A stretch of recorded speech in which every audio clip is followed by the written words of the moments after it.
100 வாங்க வாங்க. 100 ரூபாவா? 100 தாங்க. எத்தனை தேங்காய் வேணும்? 50 ஒரு தேங்காய் 50. 50? ஏய் அங்கனா பாக்குறா, வாங்கிக்கப்பா, தேங்காய் நல்லா இருக்கும். அப்படின்னாப்பா நீ 100 ரூபான்றாங்க 50 ரூபான்றாங்க. வாங்க சார் வாங்க, நல்ல தேங்காய், சூப்பரான தேங்காய், சட்னி வச்சா வேற லெவல்ல இருக்கும் தேங்காய். ஏப்பா அங்க ரேட்டு கம்மி, அங்க வாங்கிக்கிறேன்ப்பா. ஏய் போடா, காலைல வந்து வியாபாரத்துக்கு எடுக்கிறான் சாவிக்கிறாக்கி.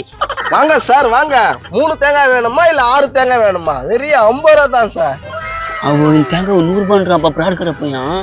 மத்தவங்க கதை நம்மளுக்கு என்னத்துக்கு? காசு கொடுங்க, தேங்காய் வாழுங்க. இந்தாப்பா 4 தேங்காய் கொடுப்பா. என்ன 3 புடிய மாப்பிள, ஒரு தேங்காய் புடி.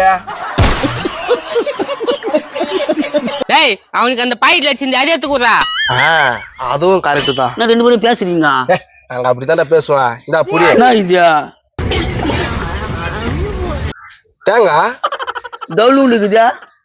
இது சின்ன வயசா இருக்கும்போது உரிச்சுது, இது பெரிய வயசா இருக்கும்போது உரிச்சுது. புரியுதா? ஆக மொத்தம் 2 தேங்காய் தான். போ. இன்னும் ஒண்ணுமே புரிய மாட்டேங்குது. சரியா, உண்மையால தேங்காய் எவ்வளவு தான் விலை?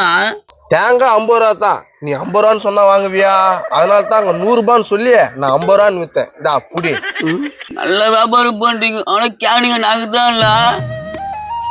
போடா, சூப்பர் மார்க்கெட்ல போட்டா போட்ட ரேட்ல வாங்கி போவீங்க, எங்க கிட்ட வாங்கும் போது தான் பேரம் பேசுவீங்க.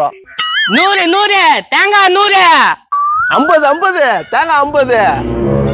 ஹாய் ஃப்ரெண்ட்ஸ், எல்லாரும் லைக் கமெண்ட்ஸ் பண்றீங்க.